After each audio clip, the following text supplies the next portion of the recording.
मधेपुरा में बीते कल मॉडल अस्पताल का उद्घाटन स्वास्थ्य मंत्री मंगल पांडे ने किया और फिर मधेपुरा में स्वास्थ्य सेवाओं का बखान उन्होंने बड़े ही लंबे लंबे वाक्यों में किया। लेकिन असल यहाँ क्या है वो हम आपको बताते हैं। मुरलीगंज पीएचसी का हाल जान लीजिए। यहाँ पर एक कथित एक्सरे टेक्नीशियन लोगों का बैंडेज कर दे रहा है, वो भी 5,000 रुपये लेकर, और जब उसका हाथ खराब हो जा रहा है तो उसे धमकी दी जा रही है। पूरा मामला जान लीजिए। मधेपुरा के मुरलीगंज पीएचसी में एक एक्सरे टेक्नीशियन, नाम है उसका मनीष कुमार। तस्वीर में ये व्यक्ति जो कुर्सी पर बैठा है ये वही है।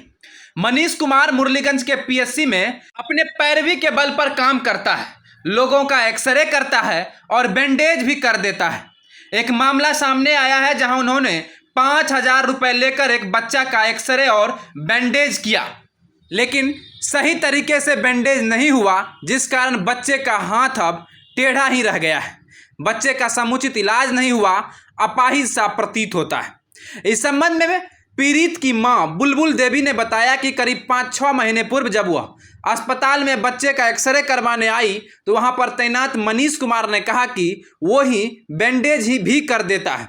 इसके एवज में उन्होंने 5,000 रुपये का डिमांड किया और फिर 5,000 रुपये दे भी दिया, जिसके बाद उसका एक्सरे करके बैंडेज कर दिया गया। कुछ दिन भी बाद जब उसका बैंडेज खोला गया तो उसका हाथ टेढ़ा हो गया था, क्योंकि उसका सही तरीके से बैंडेज नहीं किया गया। और जब अब इसका शिकायत वो प्रभारी से या अन्य लोगों से करने जा रही है तो उसे धमकाया जा रहा है। इससे पहले बुलबुल देवी ने थाना में भी आवेदन दिया कि उनके पुत्र के बैंडेज के नाम पर उसके साथ गलत किया गया है और वो अब अपाहिज हो गया, तो थाना प्रभारी ने भी किसी तरह का कोई कार्रवाई नहीं किया। वहीं जब इस संबंध में हमने मुरलीगंज पीएचसी प्रभारी संजीव कुमार से पूछा तो वो दार्शनिक का रूप धारण करके कहते हैं कि मनीष कुमार नामक यहाँ कोई व्यक्ति तैनात ही नहीं है। एक्सरे टेक्नीशियन के रूप में मनीष कुमार यहाँ कुछ नहीं है।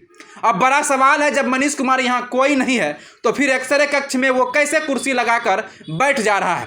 कुर्सी लगाकर न केवल बैठ रहा है बल्कि लोगों का एक्सरे कर रहा है, लोगों का बैंडेज तक कर दे रहा है, और पीएचसी प्रभारी हैं कि अनजान बने हुए हैं। बड़ा सवाल है, क्या सबों के मिलीभगत से ये संचालित होता है? गरीबों का शोषण किया जाता है और फिर लोगों के हाथ भी खराब कर दिए जाते हैं। इसका जिम्मेदार कौन है? कौन इस पर कार्रवाई करेगा? क्या सरकारी अस्पताल लोगों के शोषण के लिए बना है? लोगों को इलाज न दे सकता हो तो कम से कम शोषण तो ना करे।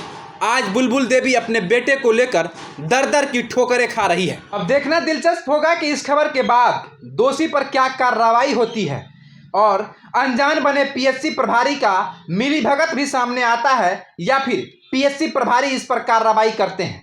कैसे कोई अनजान व्यक्ति एक अस्पताल के एक्सरे कक्ष में बैठकर लोगों का एक्सरे कर सकता है, लोगों का बैंडेज कर सकता है और फिर ठाठ से पैसे भी ले सकते हैं, और पीएचसी प्रभारी कहते हैं कि उसे कोई जानकारी ही नहीं है।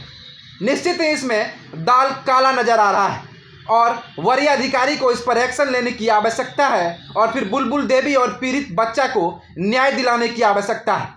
हम इस संबंध में आगे भी आपके साथ जुड़े रहेंगे और इसका अपडेट आपको बताएंगे कि मुरलीगंज अस्पताल में जो एक कांड चल रहा है, पता नहीं कितने लोगों को अपाहिज बना दिया होगा।